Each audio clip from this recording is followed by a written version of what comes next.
Hello, and welcome to Imbalancing the Spectrum.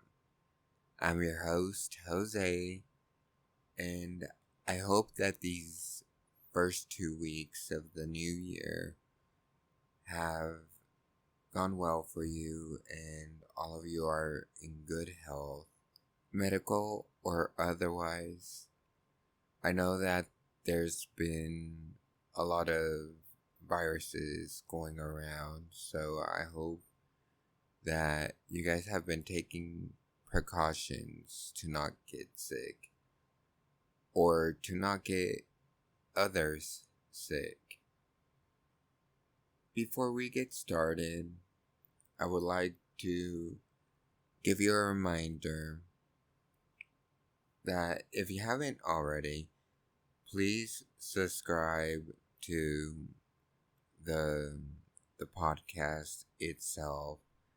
Hit the follow and notification buttons, and you are welcome to follow my Instagram account, which is imbalancingthespectrum.pod.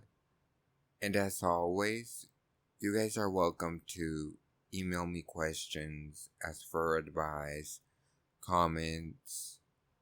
If you have something to share with me, whether it's an opinion, a comment, whatever it may be, feel free to send it to me, whether it's on Insta or through my email, which is inbalancingthespectrum.podcast@gmail.com. So, these first 2 weeks have kind of been a little weird for me, actually. Um, I there's been good moments, there's been okay moments. Um, actually, 2 days ago, I slipped on some ice. We had an ice storm last week, so it froze the ground, and then we had a snowstorm. So I was clearing some of the ice out of the driveway. I slipped.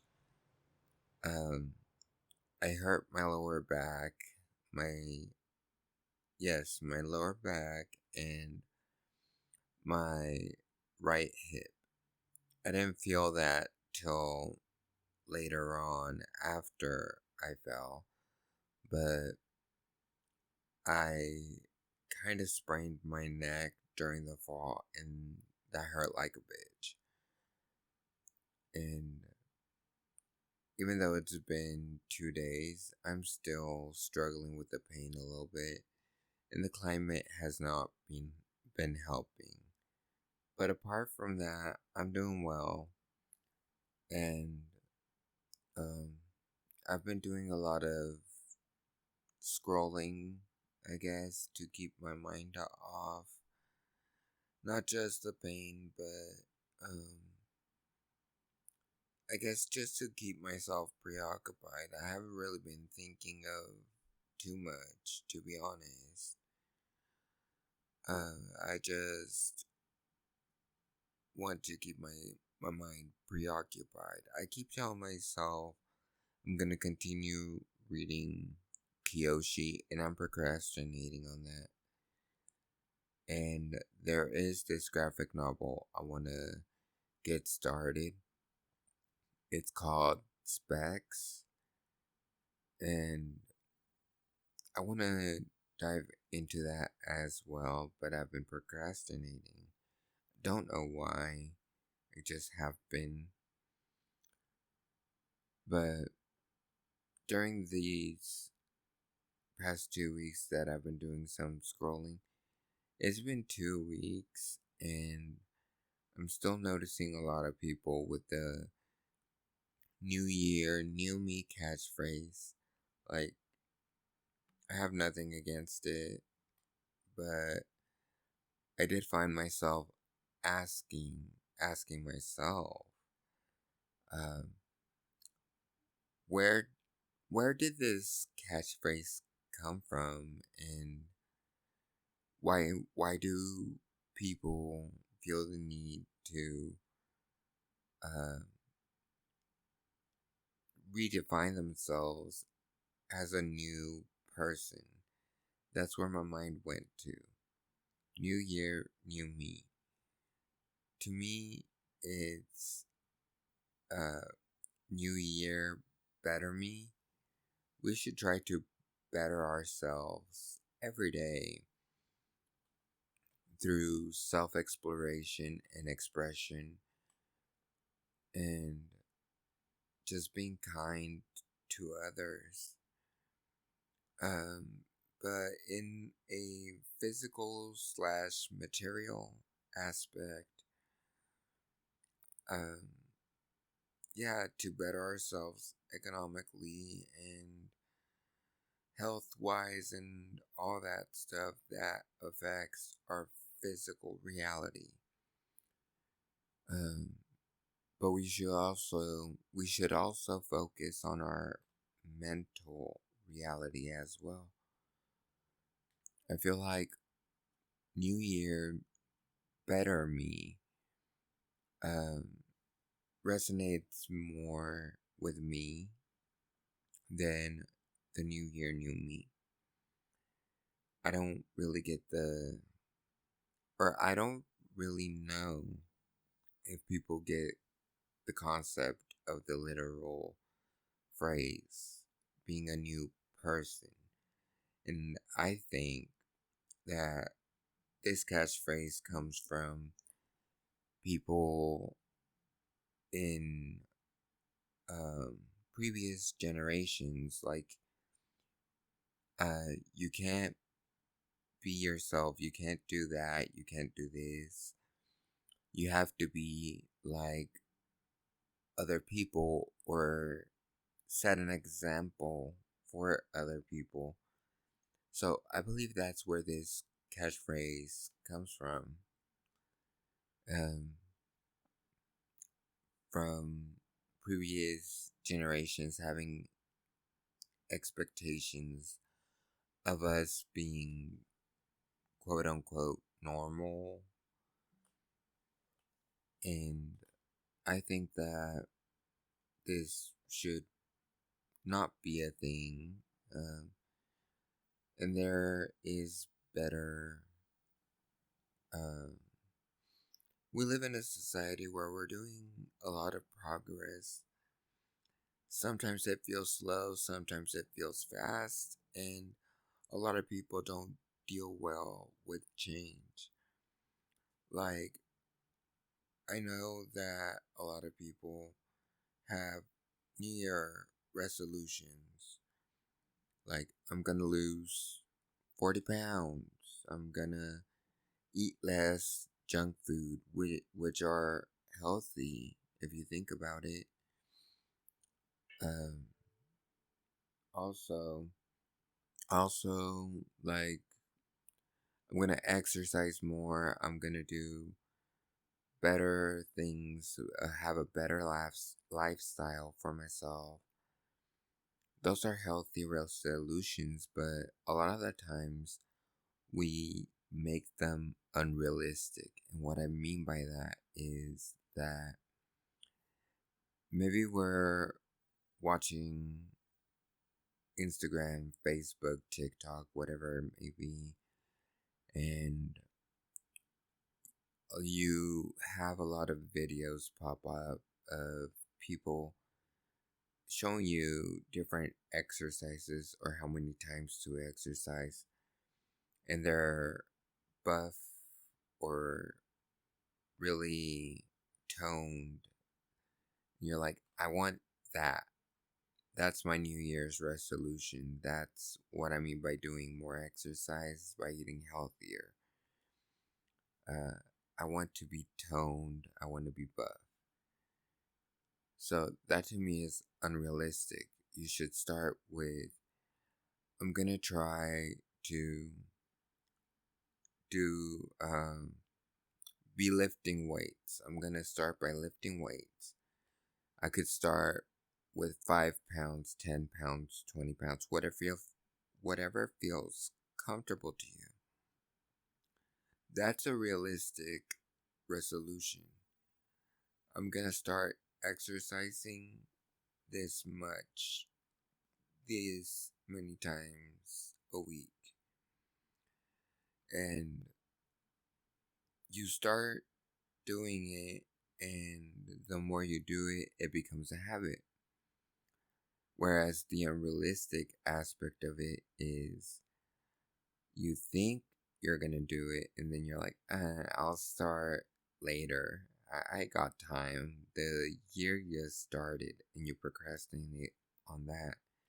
Talking about myself being or having procrastination on reading. Like, that would be my New Year's resolution, is to read more. I miss reading. I love reading. Um, so my New Year's resolution would be reading more, reading 5-10 pages a day, if I can, and build up on that. Like, when I grab a book and I'm really into it, yes, I will read like 10, 20, 30 pages. But sometimes I'll read one page and I'm like, I need to do something else before I do this. Because for me, that's a leisure moment. So I prioritize what should be important in my mind, and I procrastinate on my reading. And I'm just using reading as an example. But when it comes to that, I tend to procrastinate, and now I am wanting to read more. And just because for me, reading takes you to different realities, and you have different perspectives from different characters. And a lot of characters have so many spiritual encounters, and I'm not talking about like religion, energy, but self reflection. Self reflection is spiritual. So just seeing their spiritual journey kind of motivates me as a person to do more for myself. That's what reading does for me. It takes me to different worlds, different realities, and through different perspectives. And it's very healthy for me. May not be for other people. Um, Lately, also, what I've been doing is playing Fortnite. I usually just play once or twice a year, seasonally, and just let it be. I'm not big on Fortnite, but lately I have been for these past 2 weeks, and um, even more so now that I feel some sort of urge to finish the missions, the quest, and that's part of my OCD, I guess. Like I mentioned before, I do have light OCD, uh, compared to the past when it was really bad. But in this case, my OCD is kind of making me dive into gaming, which isn't necessarily healthy. It can be healthy in moderation, everything is. But for me, it's just forgetting about everything and being in the game. And it's not even plot oriented. I usually go for games that are plot oriented. In this case, it's not. It's just, I guess, with my OCD for the missions and all that, and you add my ADD, Fortnite gives you that false dopamine when it comes to your ADD or my ADD. Because you're always doing something different, and it's not always the same game. You have different games that you can play, and my ADD is like, ooh, yeah, I want more. Yeah, give me more. Give me more. Give me more. And it kind of becomes overwhelming, actually.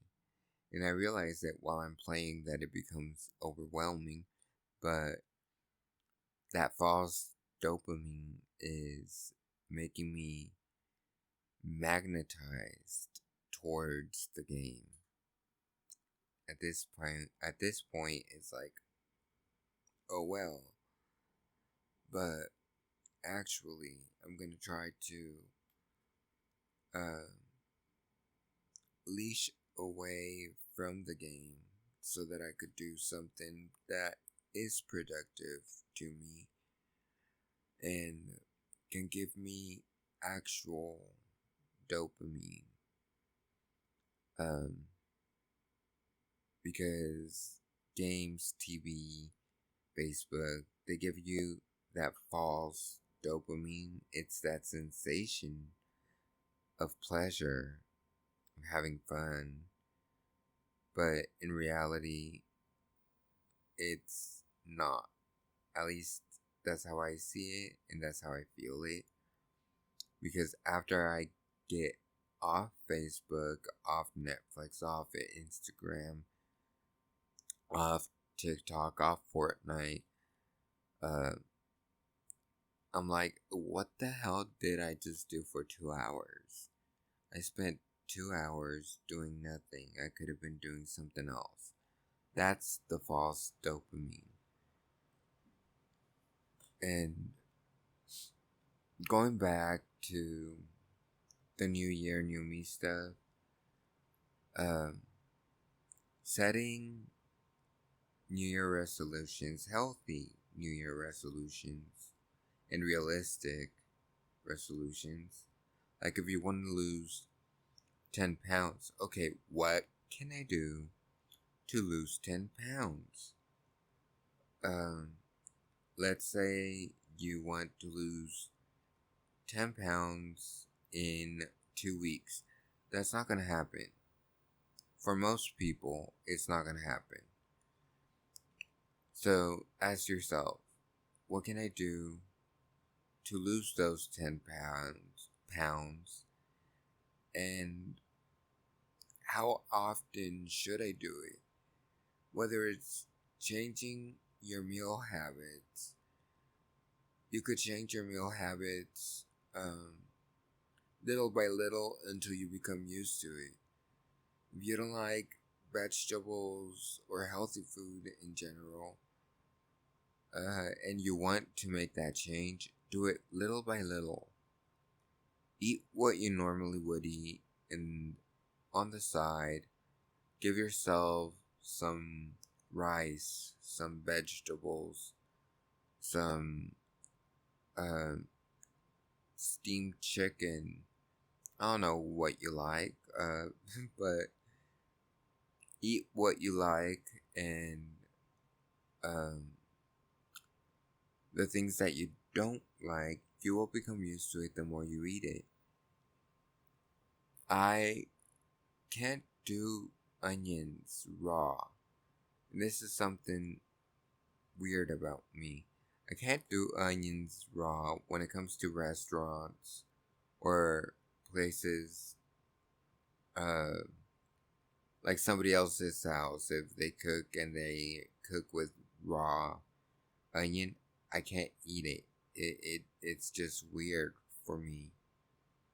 But at home, uh, my aunt cooks with raw onion, and at first I couldn't eat it. I would pick away at the onion, but little by little, I started accepting that the onion was there and I could eat it. And now I'm used to it. I'm okay with eating raw onion at home. Uh, but if I'm cooking, I'll use onion, but I'll grill it and make it soft so that it's not weird for my mouth. It just feels weird in my mouth. It's not so much the taste, it's the texture of it, I think. So, yeah, that's one example of how you can use moderation to your benefit and make it acceptable so that your body knows that you're changing certain things and your body's gonna be like, okay, I'm on board. Let's do this. We could do this. And we are going to work together. And I'm going to let you know once I've accepted the change. Once I've accepted the change, you can do more of it. And that's how it goes for whatever it is that you're doing, whether it's eating healthy, exercise, um, anything really. Your body's going to accept it over time. Putting that aside for a moment, I know that these times cause seasonal depression in a lot of people. And I have seen a lot of people with seasonal depression that their New Year's resolution is, I'm not going to be lonely. Well, from what I've seen, it's, I don't want to be lonely. That is not a resolution. What could be a resolution is, I need to socialize more. I need to get out more. I need to have quality time with my family members. That is a positive resolution to feeling lonely or being lonely. Or, no, sorry, I was right the first time. Feeling lonely, not being alone. Being alone is just being alone. But yeah, you could put a spin on anything. If your resolution is romantic and you say, I want to have a boyfriend or a girlfriend this year, your resolution could be, I want to go on dates. I'm going to go on dates. You could use dating platforms, even though dating platforms are shit. They can be very confusing a lot of the times. But you could also tell yourself, like, okay, I'm gonna go out to the coffee shop and um,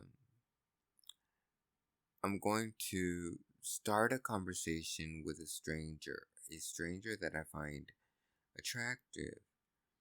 And if we get the ball rolling, I'll ask for their number. That's something that you can do. Or go to the mall, go to the store. You could find attractive people to you um, anywhere, and you can actually start a conversation and um, just get to know a person for a little bit. And if you click, then it's on you to initiate. I want to continue this. Are you cool with it? let's trade numbers. Or are you doing anything right now? Do you want to get a bite to eat? It could be anything. That could be a resolution for people wanting a relationship. Um, but yeah, you could find people anywhere. But of course, do it with caution. Use your intuition. And oh, I will say this. When it comes to romance, we are told that when you feel butterflies in your stomach, that it means that it's an attraction towards that person. In my experience, those butterflies actually mean, hey, something's not right here. There's a red flag that you're not noticing. So we're sending you these butterflies so that you know that there's something going on here, something that's not right, and something that you don't find um, compatible with your interest. That's been my experience. When I feel butterflies, it's like something is wrong. I'll give you an example. I was at the store. There's these places. They're fairly new. They became quite popular last year, and um, they're called Crazy Bin stores. So basically, it's just um, a store where they have stuff from Amazon, eBay, Shein, uh, Temu. So they have those things, and sometimes it's cheaper, sometimes it's not. They have good things and they have things that are not so good. Not the point though. My point is that there was this one time I was at that store and there was this guy next to me, and you always have people around you digging through boxes, digging through bags, and I noticed that he went ahead and grabbed the same object as I did. I was just gonna move it, so I thought that he was interested in it. So I pulled my hand away and went towards another object. And then he did the same thing again. And like I saw him through my what's it called? What's that vision called? Peripheral. I saw him through my peripheral vision and I found him attractive. But I wasn't sure whether he was attracted to guys or not. So I kept on going and looking through the boxes, and he was following me. And he eventually initiated the conversation. But this is what one of the stupidest pickup lines that people constantly use. Hey, I've seen you here at the store. This is what he said. I've seen you at the store, and you look familiar. Have we met before? That is so stupid. Like, it's one of my pet peeves. If you want to start a conversation, just start a conversation. Don't ask me if you've seen me somewhere before, or if we met before. If we haven't actually met before, if we have, that's a different story. But in this case, no, I had not seen him before. I had not met him before. And he was very stubborn about it. He kept on asking me, uh, like he was like, where did you go to high school?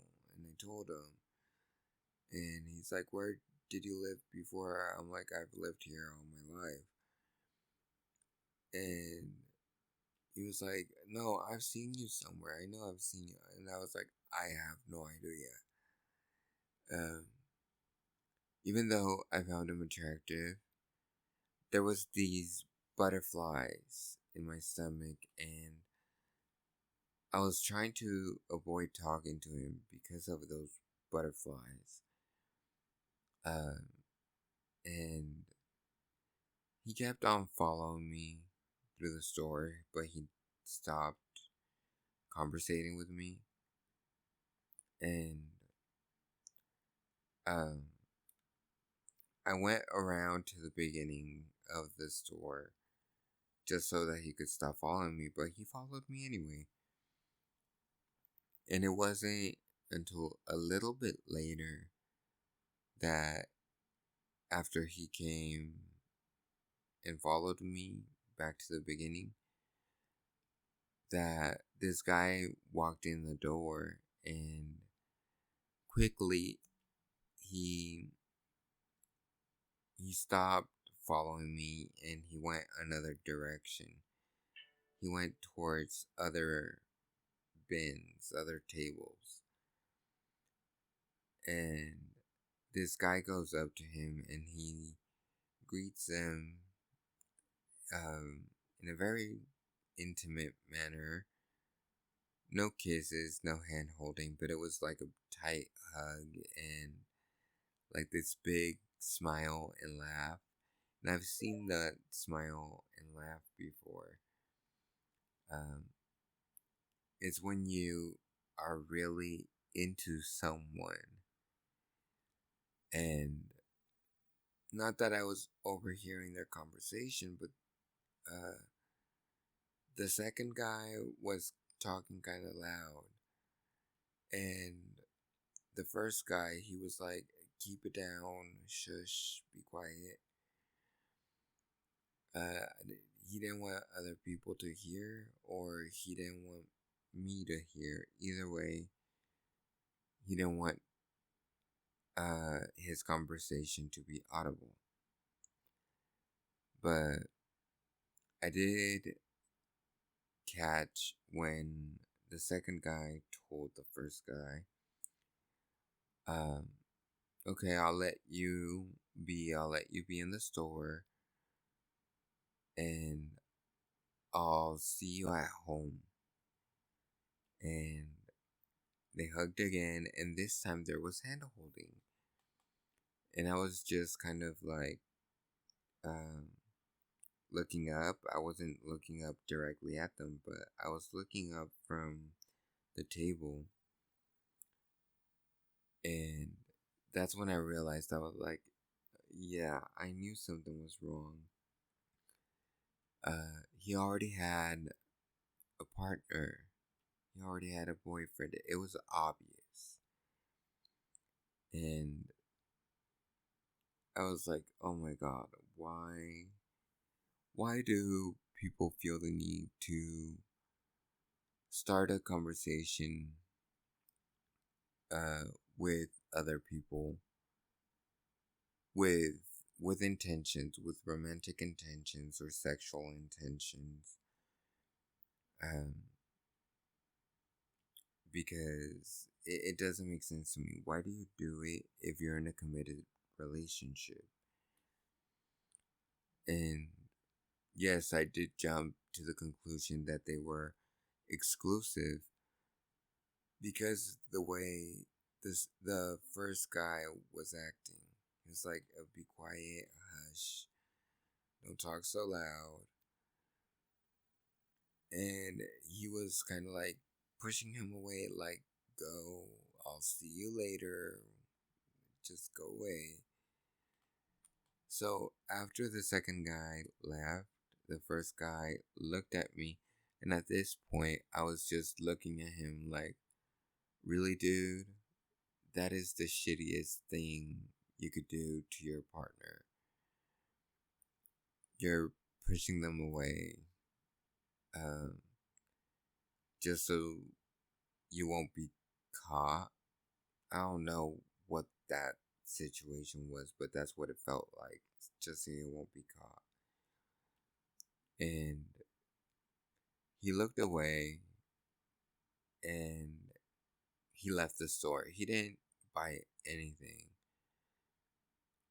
but he left the store.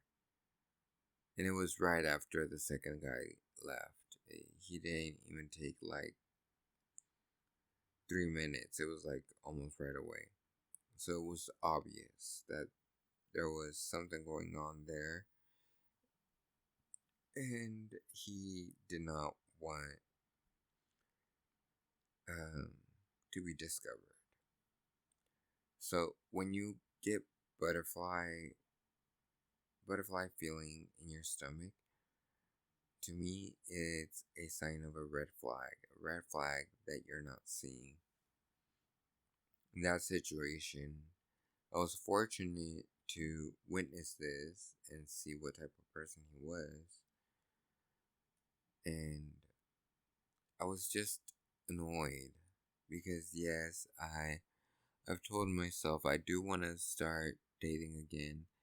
And honestly, if I hadn't felt those butterflies, I would have probably been like, hey, okay, well, um, do you want to hang out sometime?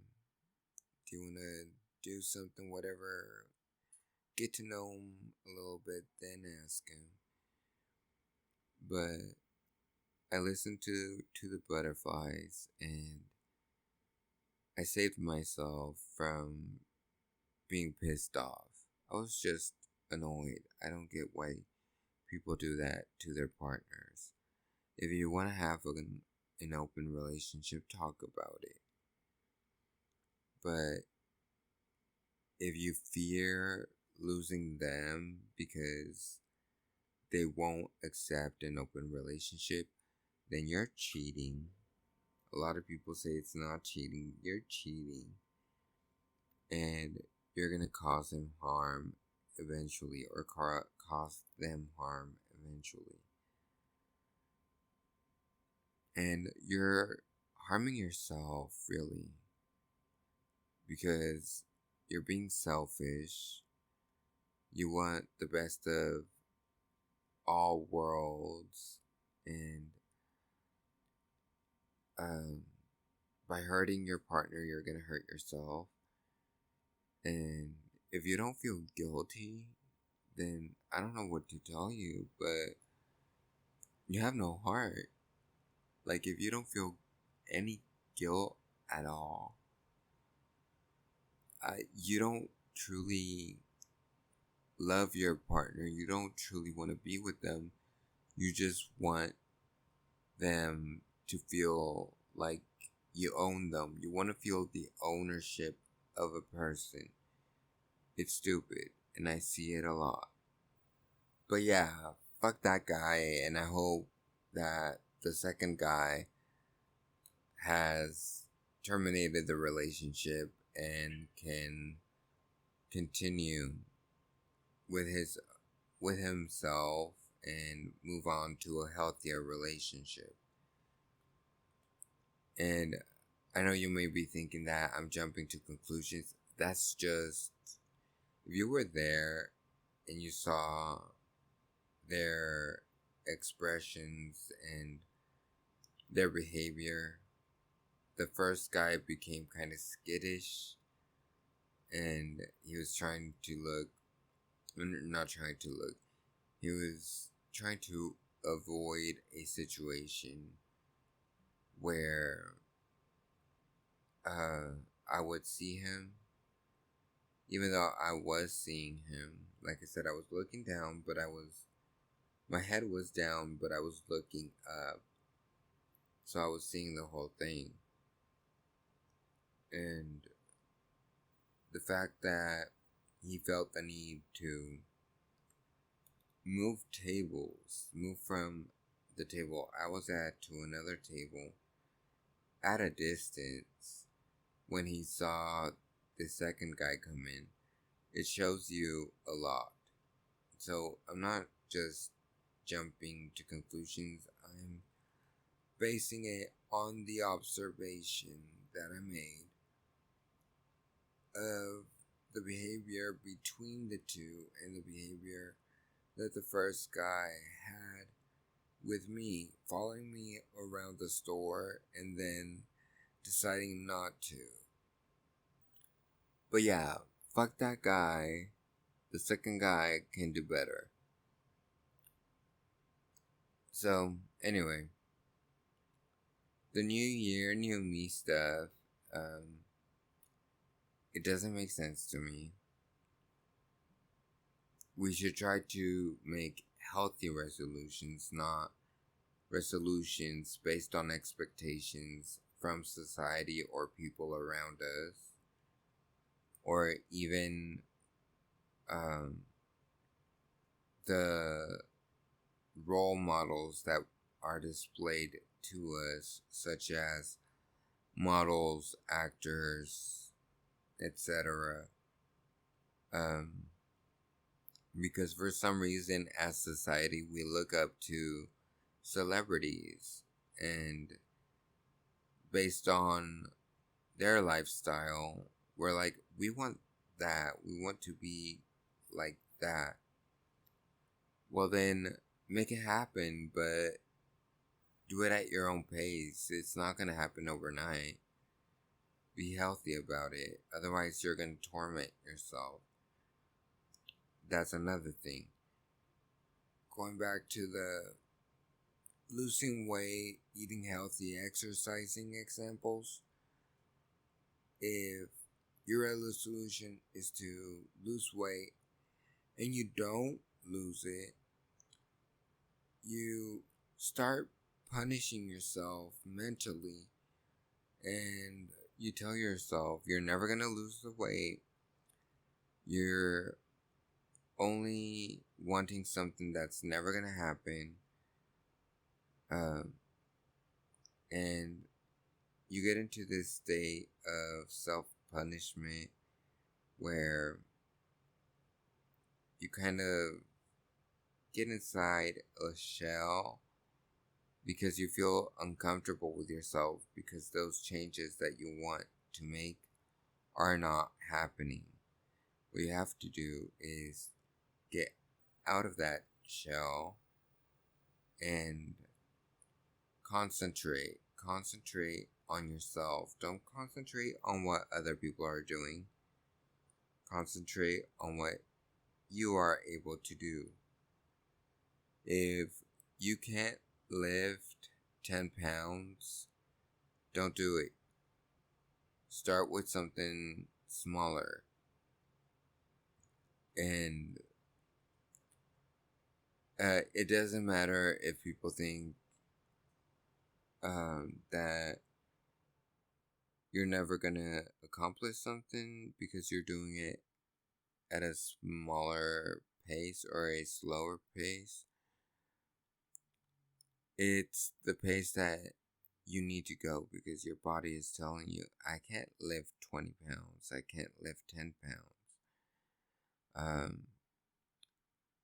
So listen to your body, because you don't want to harm yourself, physically speaking. You don't want to harm yourself.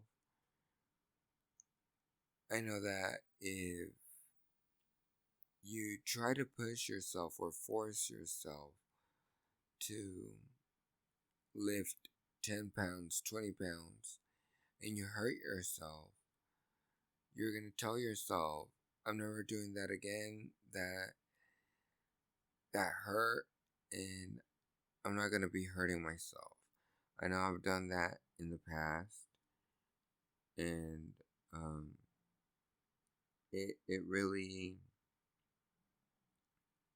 messed with me because I enjoyed working out, and when I was going through pains and exercising hurt, I was like, yeah, I'm not gonna do that anymore because I'm not able to do that.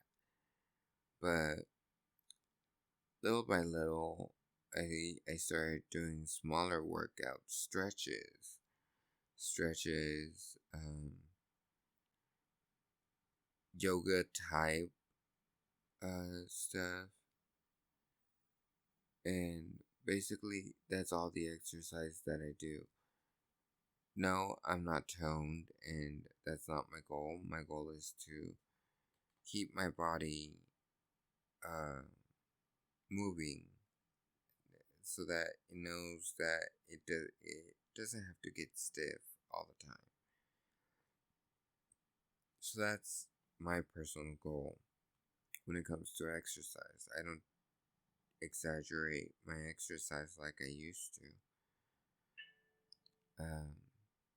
And I just go with the flow, go with what I'm able to do, and I don't feel bad about it. Um, yeah, there are people that are like, you could do more. I'm like, yeah, I probably can do more, but I'm gonna reach that level when I get there, not beforehand. Um, yeah,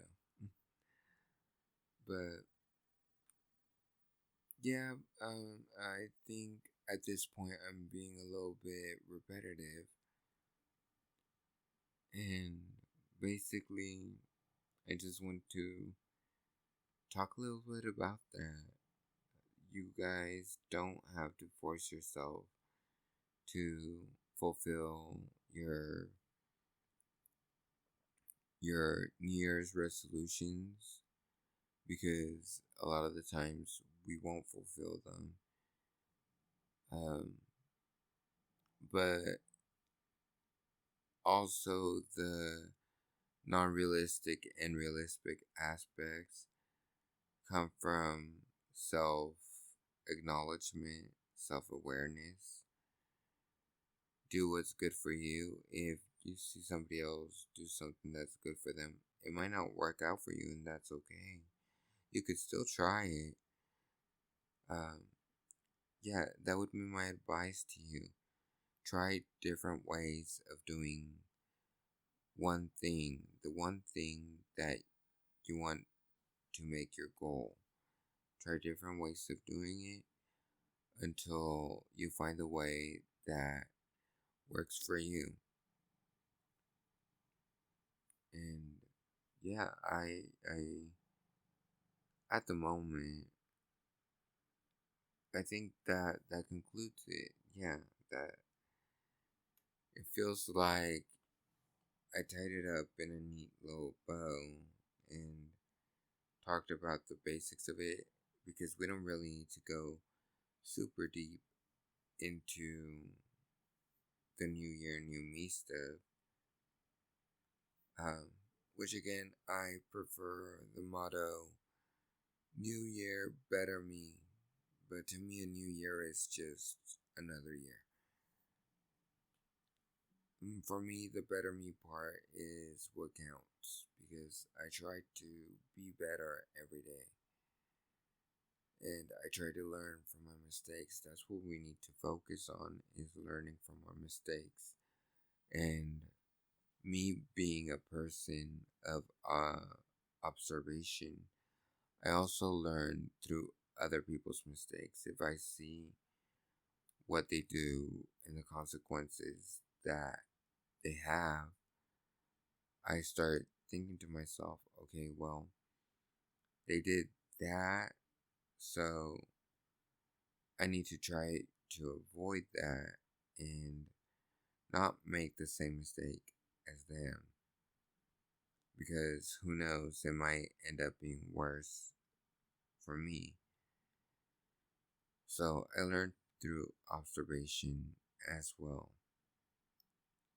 Um, but yeah, like do what you can, do what's good for you. Surround yourself by people that will support your goal and when it comes to people that diminish your goals and your desires, put up boundaries. Boundaries at this point is the magical word, or the magical word in this podcast. Um, Boundaries are so fucking important, and I can't stress that enough.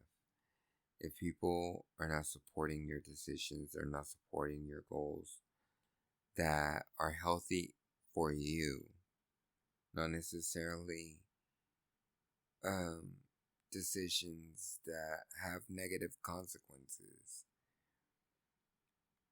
So, yeah, if they don't support you and they diminish the value of your goals and yourself, be like, okay, dude, I know you think that your way is the only way that it can be done, or you think that your way is the right way. Okay, that's fine for you, but let me try a different way, see if that works out for me. And let me try to accomplish my resolutions my way. I don't want to do it your way because it may not work for me. I could try it, or I have tried it, whatever fits into your situation, and it doesn't work for me, or if it doesn't work for me, I'm not gonna do it that way. So just forget about it. And if you don't have anything positive to comment about the way I do things, then just don't say anything at all. Otherwise, I'm gonna have to distance myself. And you're important in my life, so I would rather you be there in my life and be supportive. And I'll be supportive towards you as well. That's what we have to do as people, is support each other. But yeah, um, this was actually fairly short compared to other episodes. But yeah, you guys know what to do. Hit the notification button so that you get notifications when I drop a podcast episode. And add me or follow me on Instagram.